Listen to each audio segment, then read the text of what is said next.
Buenas a todos, mi nombre es José Manuel Vallecanto y en este corte informativo les hablaré de los medicamentos antidepresivos. Primeramente déjenme comentarles que la depresión es el más frecuente de los trastornos afectivos definidos como trastornos del estado del ánimo. Puede oscilar entre un cuadro leve que bordea la normalidad y la depresión grave acompañada de alucinaciones e ideas delirantes. La depresión es una causa importante de discapacidad y muerte prematura en todo el mundo, además del importante riesgo de suicidio.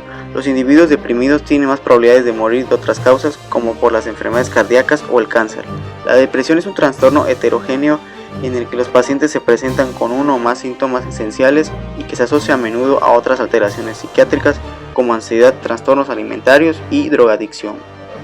Los síntomas de la depresión comprenden componentes emocionales y biológicos. Los síntomas emocionales son el estado de ánimo deprimido, meditación excesiva sobre pensamientos negativos, desdicha, apatía y pesimismo, baja autoestima, sentimientos de culpa, ineptitud y fealdad, indecisión, pérdida de la motivación, anedonia y pérdida de la recompensa. Los síntomas biológicos son el pensamiento y acciones lentas, pérdida de líbido, trastornos del sueño y pérdida de apetito. Existen dos tipos distintos de síndrome depresivo. El primero es la depresión unipolar, que suele ser no familiar en el 75% de los casos. Se asocia claramente a acontecimientos vitales estresantes y suele ir acompañada de síntomas de ansiedad y agitación. Este tipo se llama a veces depresión reactiva. Otros pacientes, alrededor de 25%, muestran un patrón familiar no relacionado con factores estresantes, externos obvios y con una sintomatología algo distinta. El trastorno bipolar, que suele manifestarse en las primeras fases de la vida adulta, es menos frecuente y corresponde a un cuadro oscilante entre la depresión y la manía de varias semanas de duración. En ocasiones es difícil diferenciar el trastorno bipolar leve de la depresión unipolar. Asimismo, los episodios maníacos dipolares se confunden a veces con episodios de psicosis esquizofrénica y en estos casos existe una notable tendencia hereditaria, pero por el momento no se han identificado genes concretos en los estudios de vinculación genética de las familias afectadas ni en las comparaciones entre personas afectadas y no afectadas. La depresión no puede ser atribuida a una alteración de la actividad neuronal en una determinada región del encéfalo, sino que más bien se ven afectados los circuitos que unen las diferentes partes encefálicas. Estudios de imagen encefálica han puesto de manifiesto que la corteza prefrontal, la amígdala y el hipocampo pueden verse implicados en diferentes componentes de este tipo de trastorno. La teoría monoaminérgica de la depresión propuesta por Schildkraut en 1965 afirma que la depresión se debe a una deficiencia funcional de los transmisores monoaminérgicos noradrenalina y 5-hidroxitriptamina en determinadas regiones del encéfalo, mientras que la manía es consecuencia de un exceso funcional. Hablando ahora acerca de la clasificación de los antidepresivos, tenemos primeramente a los inhibidores selectivos de la recaptura de serotonina, donde podemos encontrar fármacos como la fluoxetina, el citalopram, el escitalopram, la paroxetina y la sertralina. Su mecanismo de acción es el bloqueo altamente selectivo del transportador de serotonina y tiene un poco efecto en el transportador de norepinefrina. Sus efectos son un aumento agudo de la actividad sináptica serotoninérgica y cambios más lentos en varias vías de señalización y actividad neurotrófica. Sus aplicaciones clínicas se usan en depresión mayor, trastornos de ansiedad, trastornos de pánico, trastorno obsesivo-compulsivo, trastorno de estrés postraumático, síntomas vasomotores perimenopáusicos, trastornos alimentarios como la bulimia. Su farmacocinética tiene una semivida de 15 a 75 horas en actividad oral y sus efectos adversos es bien tolerado, pero causa disfunción sexual y el riesgo de síndrome serotoninérgico con inhibidores de la monoaminoxidasa.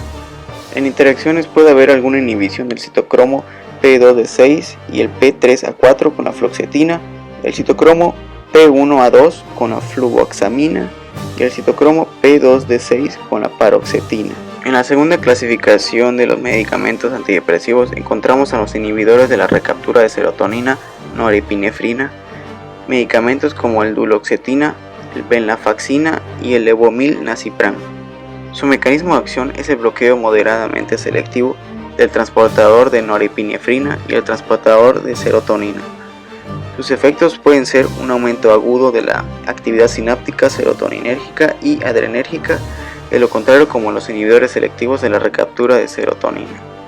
Sus aplicaciones clínicas son en depresión mayor, trastornos de dolor crónico, fibromialgia y síntomas perimenopáusicos. Sus efectos adversos pueden ser anticolinérgicos, sedantes e hipertensivos.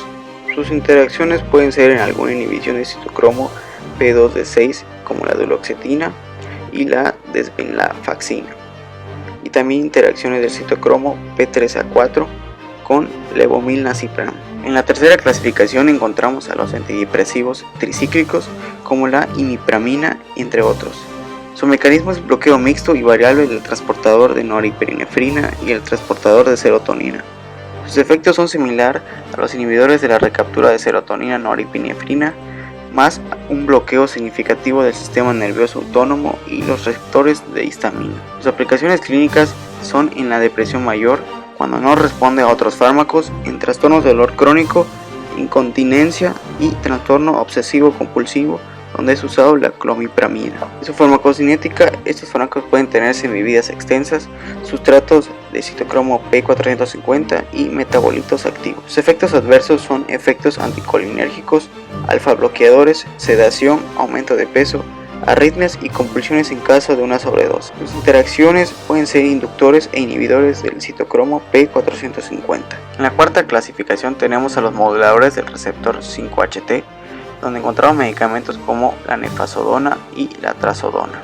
Su mecanismo de acción es la inhibición del receptor 5-HT2A, donde la nefazodona también bloquea el transportador de serotonina débilmente. Sus efectos son la trazodona, donde forma un metabolito que bloquea los receptores 5-HT2A y 2C.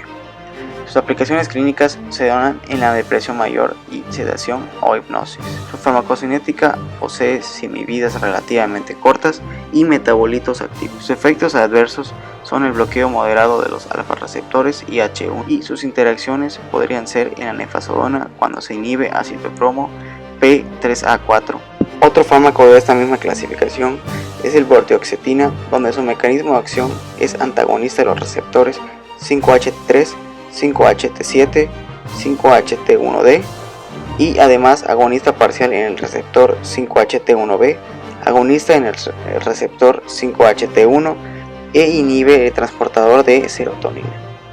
Algunos de sus efectos podrían ser la modulación compleja de sistemas serotoninérgicos, y sus aplicaciones clínicas se dan en depresión mayor, donde se metaboliza ampliamente a través de la conjugación de citocromo P2D6 y ácido glucurónico. Sus efectos adversos son las alteraciones gastrointestinales y la disfunción sexual. Sus interacciones es si se añade agentes serotoninérgicos. En la quinta clasificación tenemos a los tetracíclicos y monocíclicos, donde encontramos medicamentos como el bupropión, amoxapina, maprotilina y mirtazapina. Su mecanismo de acción es el aumento de la actividad de norepinefrina y dopamina, donde se ve involucrado el bupropión, así como el transportador de norepinefrina, inhibición del transportador de serotonina llevado a cabo por amoxapina y maprotilina, así como también un aumento de la liberación de norepinefrina 5-HT que se lleva a cabo por mirtazapina. Sus efectos son en la liberación presináptica de catecolaminas, pero sin efectos sobre 5-HT en el bupropión.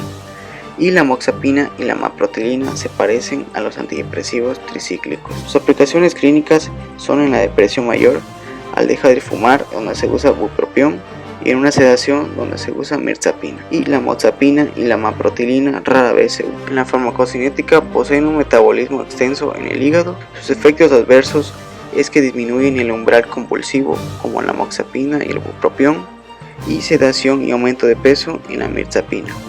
Sus interacciones es el inhibidor del citocromo P2D6 y lo hace el bupropión. En esta última clasificación tenemos a los inhibidores de la monoaminoxidasa y encontramos fármacos como el fenilcina, tranilcipromina y el seligilina. Su mecanismo de acción en el bloqueo de monoaminoxidasa y monoaminoxidasa B encontramos el fenilcina no selectivo, el monoaminoxidasa B y la inhibición selectiva de monoaminoxidasa B irreversible en dosis bajas de seligilina.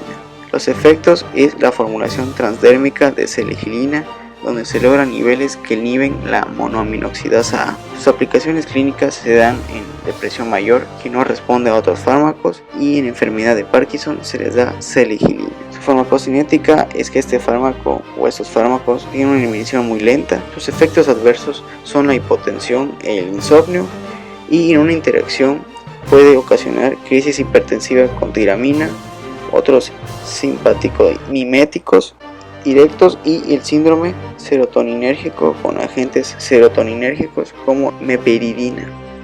Eso sería todo en este video informativo y espero que les sea de ayuda. Muchas gracias.